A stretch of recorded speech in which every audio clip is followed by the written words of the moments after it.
All right, welcome back, everybody, to this week's episode of the Taking a Breath podcast. I'm Parker, and before we jump into today's conversation, I want to highlight a conversation that's happening outside of the audio platform, the community platform that we've started over the past couple of months through Taking a Breath. You can visit flow.page/Parker Mays, hit join the community. That's for our 16 to 24-year-old age range. So if you are a listener and you're interested in building your network globally, we have people from all over the world in that community, which is really exciting, and we would love to engage with you.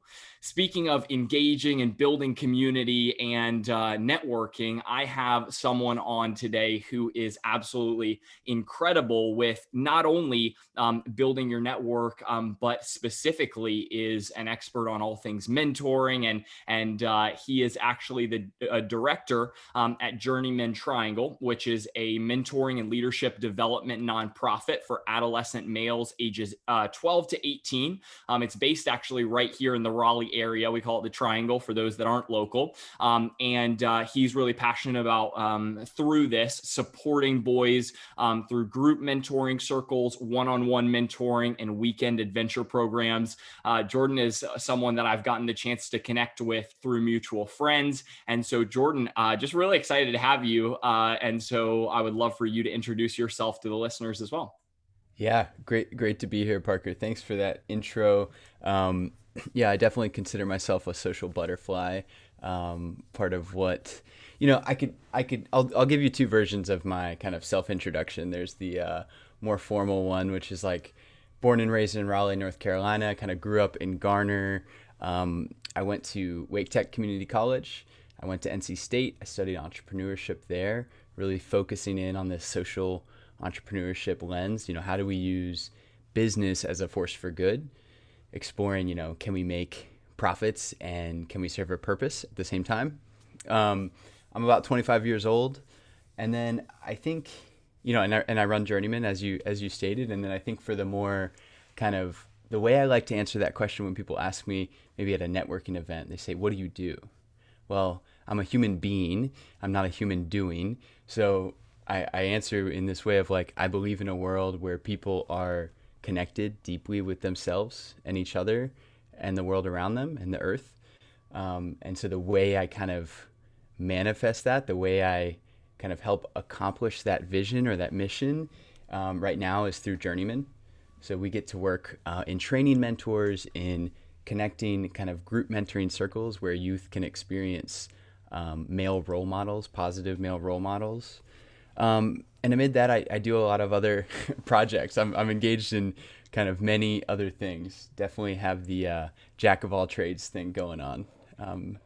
So that's a little bit to get us started here. No, I love that. And it's interesting because, you mentioned being born and raised in Raleigh. It's so rare. I as well got the chance to be just right outside of Raleigh and Cary, just born and raised. And it's always cool to meet people who Nice. have seen the area grow, right? So that is awesome. You mentioned really creating deep connections with people. I know that's something that's important with Journeyman. I know it's important to you. I wanted to start off by jumping in a little bit, talking about your passion for mentoring. What started your passion for mentoring, and especially this age group and the demographic that Journeyman works with? Yeah. Yeah. So there's a couple ways to answer that question. I'm gonna start with just like shout out to my mom and my dad. My mom was a teacher, and I was actually homeschooled until fourth grade, and so from early on, I learned how to be a student, right? A student of life, a student of her class, and then later in public school. But kind of had this inside knowledge on what does it mean to teach? What does it mean to teach and mentor and facilitate? And so that seed was planted pretty early on for me. And then later in life, I actually got engaged in the Journeyman program. And so when I was 14 years old, my dad said, "Hey, we're gonna go camping." And then I get there and there's like a bunch of men and boys gathered, and they're asking me about, what kind of man do I want to be? What are my values? And they're asking me these deep questions, and I'm being invited to explore, what kind of masks or how do I front, right? What kind of fronts am I putting up in the world? And maybe what's on the flip side of that mask? And it really changed my world. It really had a significant impact on my life and my trajectory. And in that moment, I don't think I quite understood all of it, right? Like I'm still unpacking kind of what happened in that rites of passage experience. But what I knew was that I was drawn to it. And I came back and I staffed as a young staffer, and then I came back as an adult mentor. And kind of it led me one thing to the next. And eventually I ended up in this place where I said, this really changed my life in a significant way. And I want to give this to as many people as possible. And I think to kind of sum it up I'm reading this newspaper called The Good Newspaper. My friend, actually I've got it right here on my desk. It's like Celebrate Good News. And it's a newspaper focused on good stories. And this youth edition, they interviewed Brad Montague, who created Kid President. I'm sure you're familiar with Kid President. I love it. And basically he says, be who you needed when you were younger. And so that's really a condensed way of saying it. Like I'm in some ways healing my inner child, and I'm being the person I kind of needed when I was growing up.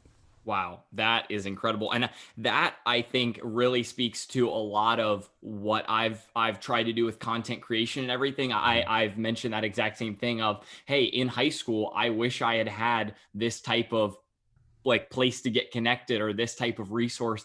So I think there's so much value in that. And from my side, definitely agree. I was blessed, you mentioned that your mom teaching really kind of showed you that interest. And so I was curious to hear a little bit more about that, because I have also, a lot of the trajectory that I'm on as a result of my parents as well. I know not everyone is lucky enough to have parents who will, do what your dad did and put them into a journeyman type of mentoring program, or a mom who, so what is kind of, the value of those good mentors that you're able to kind of work with and see on a daily basis through Journeyman? Yeah. Yeah. I think, the philosophy behind it is like what you can see is what you can be.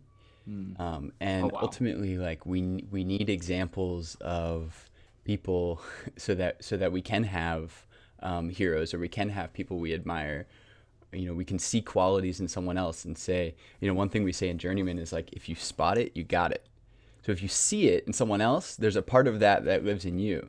And, we're all kind of reflecting back parts of ourselves and each other to each other, right? We're mirroring our reality in some ways. And yeah, having access to mentors and role models is huge. I think when we look at like empirically, there's more and more data coming out around how does mentoring affect the kind of trajectory or risk behavior for a young person. And like all of that evidence is like double thumbs up. I mean, we're seeing how in most or all circumstances, like this is having a positive effect. Personally, for me, I didn't know like who I could be. Like I didn't have a clear image of like, of course, my father was a role model, and I looked up to him, but he had his one experience. He had his kind of, his whole life experience, but having a group of men who could say, from a wide range of thoughts and beliefs and philosophies and experience, I could look at all of them and say, oh, like I could go to this person if I need help with this. I can go to this person if I need help with this. And then I can be kind of woven into the fabric of this large group. I had a hard time, wanting to like grow up and, oh, I'm going to become a man, because the way I had seen what it means to be a man in the world was not something I wanted to be proud of. It was like I was given this very narrow idea. And there's a guy named Mark Green. I think he runs the Good Men Project, and there's another guy who talks about kind of the man box, where in our society we say, well, here's this very narrow definition of how you can be and what you can be. And it wasn't, I wasn't excited about being this like extremely like macho, kind of stoic man. Like I had these other qualities, and it wasn't until I could see other men who had these qualities that were different than what the internet told me, that I realized, oh, I can be this, or I can be whatever I want. So it was empowering and freeing, and expanded my vision of who I could become based on what I saw. And that's so important. I love that what you said, that what you can see is what you can be, Mm-hmm. because there is so much to that, right? There's so many layers of depth. Not only is it, the people that you get exposed to, right? The people that are in your life, but then also, how much effort that, if you have the ability to push outside of that surrounding to see more, and I think that perspective, that story is really incredible. Thank you for sharing that. Mm-hmm.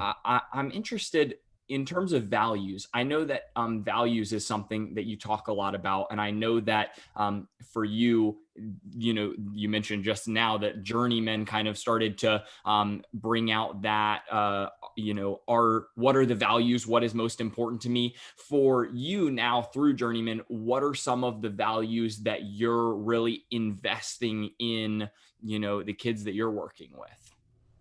Mm. Yeah. Yeah. So, I was just thinking about this today. Maybe we can practice it, if we can try it out. Perfect. So one of the things that I'm starting to value more is taking a breath. And this is called the Taking a Breath podcast. So I'm curious, I'm wondering if I can invite you into actually just settling in. So maybe we can pause for a moment and just take a deep breath in.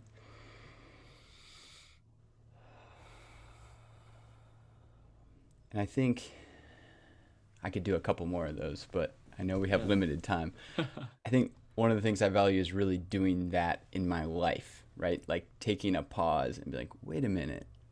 There's not a scarcity here of time or resources. I mean, it's limited, Yeah. but that's one of the values that I really care about. Yeah. And I think you asked me, what do we teach the young men? Yeah. So I think by the nature of being a mentor, right? I kind of model the things that I value, and Yes. then the young men can say, hey, oh, like that resonates, and that Yeah. doesn't. So I think that's kind of the one level, is that having access to a group of mentors, or to a group mentoring model, is that you get to see all of these different things, and you can emulate those behaviors or those values that you care about. I would say as an organization, we really focus on this question is like, what does it mean to be a man of integrity? So Mm. integrity is when my thoughts, actions, and beliefs line up. Wow. Right. So this is what I'm gonna say. This is what I say I want, and then this is what I believe about that, and here are how my actions line up in integrity with those thoughts and beliefs. And so we really focus on that, and ultimately, like, coming down to telling the truth. And it's the idea that in a lot of ways in our society says, well, men or boys are only allowed to have, they're only allowed to be happy or angry. Right? They can't be sad. They can't be fearful. They can't be shameful. It's like, well, Mm. that's not really true. So we have to create a culture of trust in our circles, where young men are able to be vulnerable. So we teach a couple of things. We teach vulnerability is strength, right? And that having access to understanding what you're feeling, what stories that might be telling you, is really important. Mm. That self-realization impacts you as a person, you as a leader, you as a community member, you as a part of a group. I mean, it really impacts you in relation to bigger social issues. So we teach that one, and then the other one is integrity and accountability. So, am I accountable for doing what I said I'd do? And here's a group of men and young men who can challenge me if I'm not living up to what I say. Challenge me in a way that's loving. That's like, hey, like you said this, and now we have an opportunity. If you want to get back into integrity, you can do something about that. We're not going to shame you and be like, ooh, you messed up, but we give you an opportunity to take ownership of, hey, I did something. This is how it made me feel. This is how this might be a pattern in my life. And this is a step in the opposite direction to kind of change that pattern. And so it's really giving agency, and I could even use the word like emotional sovereignty in some ways, back to the individual. Because as teenagers, you're learning, right? You're learning about that independence. You're learning how to do that more. So we give opportunities for that. Dang. I love that. And it's a perfect transition into something that I wanted to dive into a little bit, because you touched on it there in a couple of ways, the self-awareness and some of these things. And it's this idea of authenticity that I know you're big on. And I think it kind of, especially for young people, and this is something that you probably have a lot of insight on, is a real struggle when there's a lot of the comparison going on between, okay, who's further along and I'm sure that competition is something that really potentially gets the best of people. I know it has in my circles especially. And so I'm just interested to hear your thoughts around authenticity, and specifically how to create a culture, whether it's in your friend groups or whether it's in a program or a team, whatever, how to create that culture of authenticity. Yeah. Yeah. So in a group or in a society, you're always kind of bargaining. You're having a what's the word? Debate, dialogue. You're kind of bargaining around like what it is the group values and what do you value and how do you fit into it. And so I would say it's more nuanced to look at the group dynamics around, what do we say we value through our actions, or through our beliefs, whether they're unsaid or said. So we value this. We value getting good grades, or we value making a lot of money.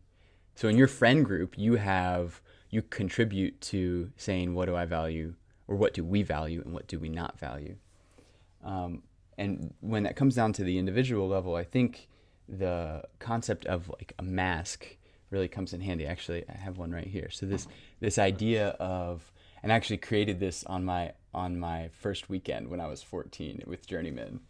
But this idea that like we all wear masks in the world, and especially in adolescent, you're trying out different aspects of your identity, right? Developmentally, you're like, oh, like, am I this type of person? Am I this type of person? Do I like this? Do I like this? And the idea of the mask is that, like, this is what I show people. Like, personally, like, I show people that I have it together, that I'm a professional, that I'm really, that I'm driven, that I care a lot about the world. And like, these things are true. But there's also this side of the mask. It's like, I don't necessarily come out and come forward with this side, which is like, I've struggled with addiction in the past. I have a hard time loving myself. I really, am a perfectionist, and that prevents me from getting things done sometimes. And so this idea that like, can we normalize sharing this side as much as we normalize or appreciate sharing this side? My friend Ashanti Branch talks about this idea of the mask a lot. He was a part of a film, or he created a film called The Mask We Live In. And the issue with the mask is that they serve a purpose. I mean, in some ways, they're helping us get through the world. They're keeping us safe. But we need a place to be able to take those off and to show our raw selves. Because if we don't, we become the mask. And it feels inauthentic. We might not even be able to communicate it. But like, other people will feel it, and we'll feel it. And that's something I think that is, especially over time, right? Like the mask thing, it works like for a little bit, like you feel, but I love that idea of like, then you become the mask, because like, if that you find your identity in just putting up a front, then at the core, like there really is like it's so hard to actually make that that transition, and you feel like really it's all one together. So I What's love that movie? It's a Jim Carrey movie called The Mask. Okay. It's like it attaches to him, and it becomes this part of the identity that he has to fight eventually. It's kind of like that. Super interesting. Yeah, and I think that we see it so often, is that now in a world driven by, okay, how can I look the best, then people struggle with that, and which is why they have insecurity around their authentic self. They have self-doubt, and there's all of these things that I think are this result of, okay, I've been trying to put up a front for so long, I'm actually insecure with what if people found out underneath the mask, like if people realize that, oh, these 10 Instagram posts that I put up aren't actually who I am, or this perfect family or this perfect relationship, they wouldn't like me, or they wouldn't. And that is so detrimental, especially to the people that you and I work with, the high school, the college age. Like, there is so much stress associated with that when you're only, faking it. And they say, fake it till you make it. But then what if you can't actually back up that front that you've put up? So yeah, I think that's so important to realize. Okay, if we can, and I think what you guys are doing it incredibly, if we can transition from I want to put up a front to, okay, let's normalize actually being authentic, actually being vulnerable, and around a group values. I think you're spot on there. I love that. Well, and it's I think, people ask me the question around like what are youth struggling with, or what are young people struggling with? Yes. And I mean, ultimately, there's this belonging. There's this deep-seated, very human need to belong, right? And we want to belong. And so there are tons of forces that are driving, that are basically making money off of, or making some sort of value off of belonging, right? So there's advertisements. We're bombarded with all of these things like, if you do this, you'll belong in this group. If you just buy this, if you just act this way, if you just fit this expectation of you, you'll belong. And I think if we don't really question those values of what's actually earning you a seat at the table, do I earn a seat at the table by buying this thing? And maybe I should be kind of questioning, actually, wait, I don't want to belong in that group if I can just buy my way into it. Yeah. Right? Maybe I should be questioning, like, what are the groups I belong to, and what kind of earns me that place in that community? And Journeyman, we orient around showing up present, and telling the truth is what earns you a seat at the table. Yeah. And ultimately, like, when we orient around those values of accountability, integrity, and authenticity, then people get it. I mean, they get that that's what's gonna allow them to fit in there in some ways. And we hold certain rules in the group dynamics around non-judgment, unless someone asks for it, unless someone says, hey, I'd be curious around what you guys think around this. Wow.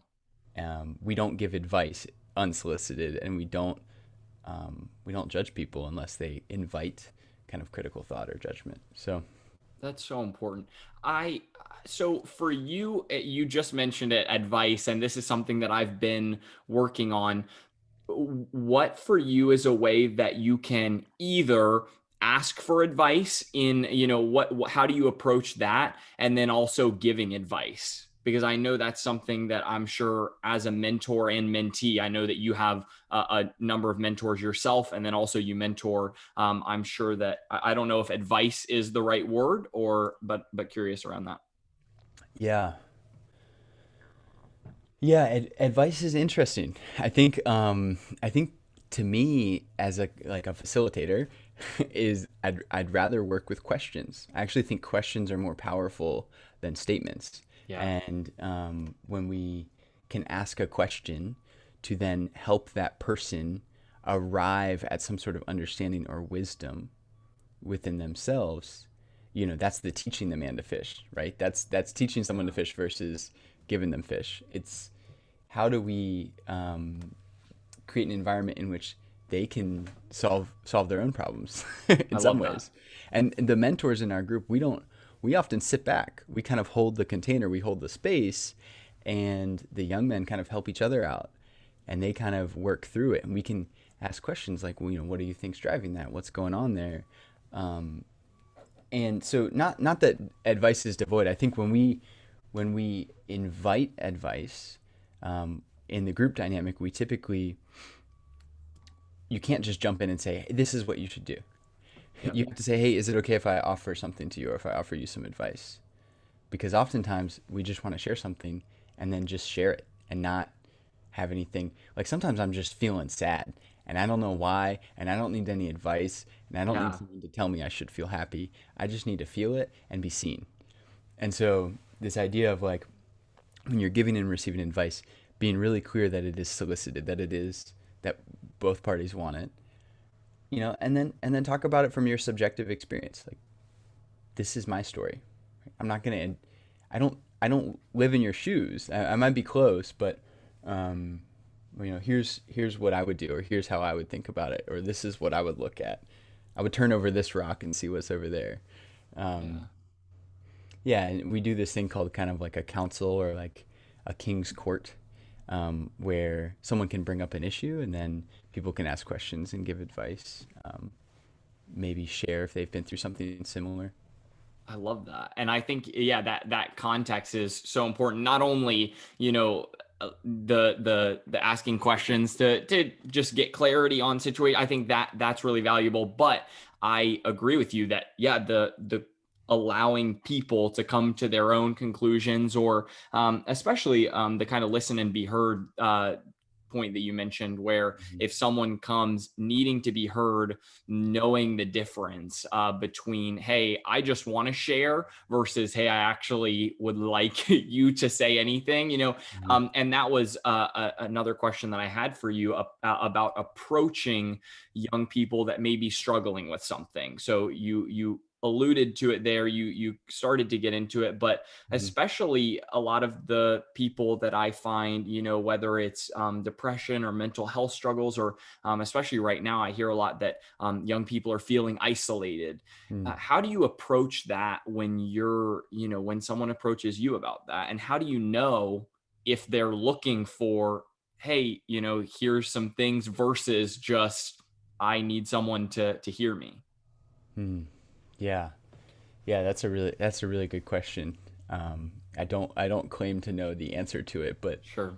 I know some things that um, have worked. And I guess before I go into that, I'd love to just kind of contextualize the problem a little bit, Sure. because we are more connected than we've ever been, right? With the internet. But then people are simultaneously feeling isolated. So it's like, what's up with that, right? So what's Yeah. what's missing in in the way we connect? Um, and I think, I mean, like I was saying before, it comes back to this kind of meaning of this crisis of meaning. Yes. People are missing meaning in their lives in a significant way, and they're belonging. They really want to belong, and they're belonging kind of for reasons that are more shallow. Yeah. They're more surface level. And so, yeah, I don't know how to fix that, right? I was like, we can't just get rid of all the phones and it'll be done. It's like creating space where there can be deep connection is definitely something that's helpful. And it's Yes. definitely been helpful in my experience, and I think it's universally helpful, right? Um, but you know, there's a couple things to kind of that might help navigate a question if someone's coming to you and saying, "Hey, I need some help." Um, the first one is to practice attuned presence. So what does that mean? Be in your body, whatever that means to you, but like be here, right? Be here Like now. that. And as we're talking, right? Can I notice? Can I do some grounding exercise? What am I thinking? What am I smelling? What am I tasting? Those things will really root me into this moment. Eye connection, eye contact is a really good thing to help with that. So when someone else is talking, I'm not listening to respond. If I'm practicing attuned presence, I'm listening to to feel what that person's feeling, to understand what they're saying, and just that's huge. I think we miss that in general. Whoa. That's definitely the first step to any sort of meaningful conversation or connection. The other things, in our mentoring model, we use this acronym LAM. Right? What you want to do is you want to listen, you want to accept where they're at, you want to admire what you see in them in that struggle, and then you want to model. You can model kind of what it means, to be representing this masculine authenticity or vulnerability, right? For our mentors, Sure. this applies universally. And then the last thing is you want to bless, or you want to call out in them the gold that you see, right? Because likely Oh, wow. there's something going on behind that struggle. There's a gift. And it's not up to us to say, hey, look at that gift, or I'm going to take away your pain. It's about, hey, actually, your pain's a gift, and I can't help work, like, I can't work that for you, right? So your pain, it hurts, and that's important to just feel that. I'm not going to take it away from you. I wouldn't rob you of that, because ultimately that pain can transform into a gift in which you can give back to the community. And so if, as a mentor or as someone who's kind of a couple steps further along, we can see that and call it out and bless it. It's going to empower that to just flourish, right? Michael Meade talks about there's a dream that is awakening in the young people, and it's up to us to kind of bring that out as mentors. I love that. I love that. And I think so. You mentioned a couple of things. I love the attuned presence idea that actually we are in a conversation to listen, to be present. I think you're exactly right that there is so much, and I know you're passionate about politics. I don't Mm-hmm. love for this show to go into it too much, just because I know that isolates people. It makes people feel divided. But especially, we're finishing up an election right now. There's so much of that listening to respond, Mm-hmm. right? And that's why you mentioned that. And this is just a relevant example, but it happens all the time. It doesn't matter if it's just an election, or if it's just a conversation or a disagreement or anything. People are listening to respond. They're listening to disagree, and so if we could listen to understand perspective and to be present in the conversation, I think that alone is something that I really need to practice in depth, because I still struggle with that. Mm-hmm. Even doing this, this helps because I really need to be present in the conversation. But the other thing that I really like that you said was that we're more connected than we've ever been, but also feel isolated, because that's something that we have to drive home, especially for the audience, is that what's missing is the depth of connection. That there is this level of depth that we're not seeing, that people want to get, they want to get connected, and that's something. Do you have, for you, is there a way to transition from just, okay, we're on our phones or we're texting or we're, social media, whatever, to actually bringing that into depth of context? Mm. Yeah, that's yes. Yeah, ask good questions. That's Yeah, really the short answer. that's great. Um, and question yourself, right? Like when Mm, you're talking about, if we're just listening to respond, like kind of be dubious of your own thinking and yeah. say, wait, am I just trying to be right here? Do I just want to win? Um, because the pursuit of truth, when people debate or talk in good faith, they are searching for something that they can only get by talking to each other. Right? They don't have it. They don't have, they're parts to a puzzle to That's good. then allow for the emergence of a greater truth. I mean, that's the way I would love to see a dialectic kind of debate happen. The Yeah. issue is we often kind of devolve and move down to these just using logical and reasoning fallacies Yeah. to try to be right or persuade someone or convince someone. I'll say one more thing, because I mentioned the mentoring model of what we do, but Yep. I didn't mention what we don't do. So what we don't do is we don't want to frap. We don't want to fix, FRAP, by the way. Yeah. We don't want to fix someone. So we don't want to insinuate that they're broken and they need to be fixed. We don't want to rescue them from their struggle. So we're not here to pull them out of the pit, right? We Yeah. can get down in the pit with them, but we don't want to take away the potential gift that working through that could be. And we don't want to give advice unsolicited. And then the last thing is we don't want to project. So we don't want to basically take our experience and say, oh, they're going through exactly what I'm going through. There Wow. might be some insight you have because of your experience, but don't project your stuff onto them. If that makes sense. And so I think, so if we do the lamb stuff and we don't do the frap stuff, then we will create more meaningful and intentional conversation and relationship. And then ask good questions. I mean, when was the last time, like, when someone asks you, how are you doing? Do you just respond, oh, good, I'm doing all right. Yeah. Right. Or do you go into it, and why? Right. Like if you're having a bad day, do you catch yourself saying, oh yeah, I'm fine? Or do you actually share with that person, no, like I'm having a hard time. And why do you do that? And what's the circumstance that would create something different? Um, when was the last time someone asked you like how you were really doing, and like talked to you on this deep level? Um, One question, when I think about asking good questions, there's this kind of living question. It's like, what must come alive in you this year, and what are you Wow. prepared to do about it? Right? Like that's just a potent question, and like asking that just brings it to another level. So I want to curate a list of really potent questions that I could just say, hey Parker, check these out, share these with your friends. Maybe you guys can, ask them to each other, and maybe it might create a more meaningful connection. But I don't have that yet. That's so good. Yeah, I know. Keep me updated on that, because not only for doing this type of stuff, but interacting with the young leaders community and everything, those types of things are things big takeaways for me from this conversation that now I want to really go and implement, because I think there's a lot of value in not only the deep connection through conversation, but also, yeah, those intentional moments where you can really invest in someone just by asking, how are you doing, and meaning it, right? Because there is good morning, how are you doing? Yeah, yeah, I'm good. But do you actually want to know? Do you actually care? And I think that creating that, even if it's just in passing, like how can I really bring value to that person, like make them feel valued outside of just, hey, I'm walking by them. So I mean, I think there's so much good stuff. And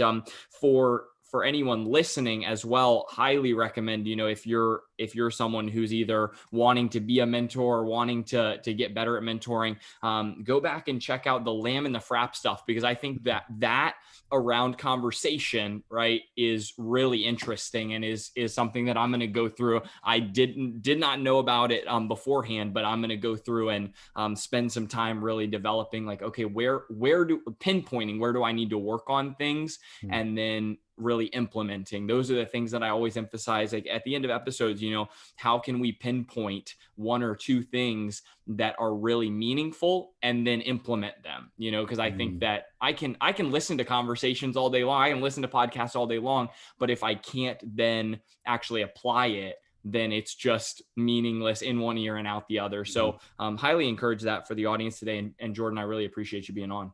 Yeah. Well, and I just want to say, like, Sure. you're living this, right?